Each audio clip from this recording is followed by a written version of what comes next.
Ngayong araw na ito ng Hunyo 13, 2024 ay kapistahan ni San Antonio de Padua. Sa mga Italiano, may sinasabing onomastico. Ang onomastico ay kapangalan mo yung santong iyon at yun din ay birthday mo rin.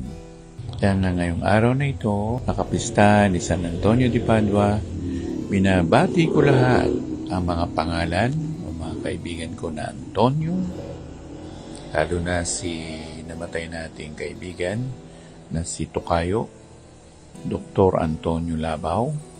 So, mga pangalan, Antonio, Antoinette, Tonet, Antonina, Antonieta, Tunying, Antoine. Ngayon ay araw ng onomastiko ninyo. Kaya magdiwang tayo sa araw na ito. Hindi tayo pamilyar dito, pero ito ay pamilyar sa bayan ng Italia. At yan nga, yung onomastikong iyan ay hindi basta iyan ay selebrasyon. Malaking pagdiriwang din yan. Bon onomastiko, gayon din para sa lolo ko na ang pangalan din ay Antonio. Mabuhay ang mga Antonio.